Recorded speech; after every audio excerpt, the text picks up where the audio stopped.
नमस्कार दोस्तों, Radhe Radhe. Welcome back to YouTube channel हमारी संस्कृति हमारी धरोहर।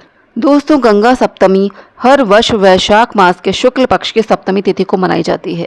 हिंदू मान्यताओं के अनुसार भागीरथ ने कठोर तपस्या किया था, जिससे खुश होकर मां गंगा इस दिन स्वर्ग लोक से शिव जी की जटाओं में विराजमान हुई थी और धरती पर प्रकट हुई थी। कहा जाता है कि इस शुभ दिन पर गंगा नदी में स्नान करने से सभी पाप हमेशा के लिए मिट जाते हैं। यदि आप इस दिन गंगा नदी में स्नान करने नहीं जा सकते हैं तो घर पर ही गंगा जल मिश्रित जल से स्नान करें।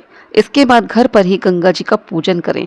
गंगा जी के पूजन के साथ साथ आज के दिन शिव जी का पूजन आपको अवश्य करना चाहिए। तो चलिए देखते हैं कि गंगा सप्तमी के दिन घर पर हम किस प्रकार से पूजन करें।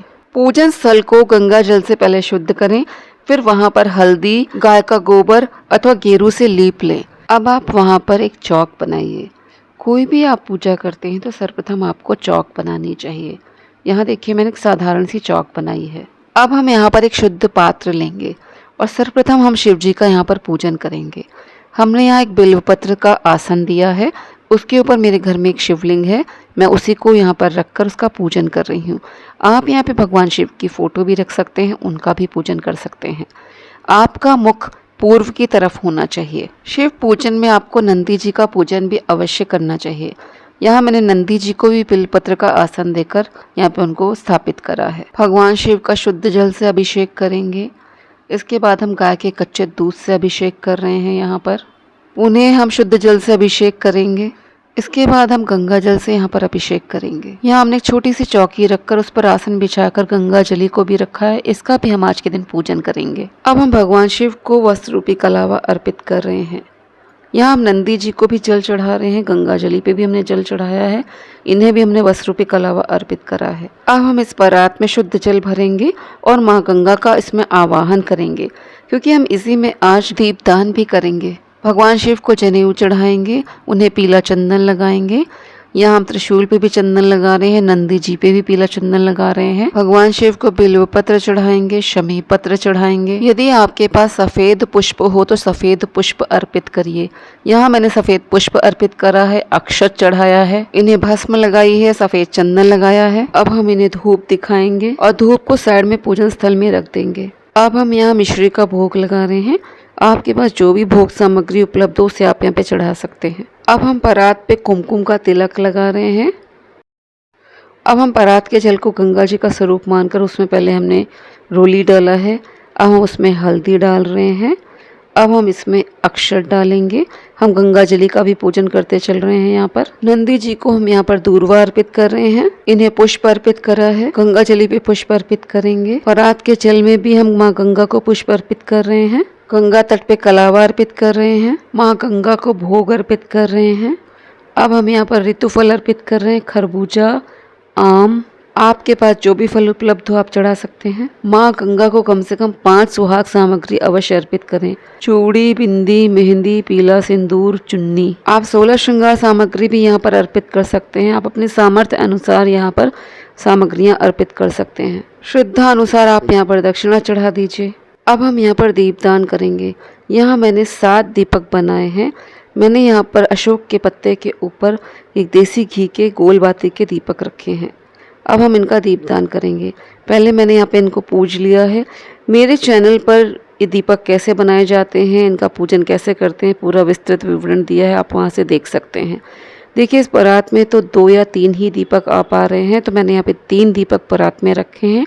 बाकी 4 दीपक मैंने अपनी चौक के चारों तरफ रख दिए हैं, एक एक। तो इस तरह से गंगा सप्तमी के दिन इस सरल विधि से आप घर पर ही गंगा जी में दीपदान कर सकते हैं। अब हमें हाथ में पुष्प और अक्षत लेकर गंगा सप्तमी की कथा सुननी चाहिए। गंगा उत्पत्ति की कथाओं में से अनेक कथाएं प्रचलित हैं।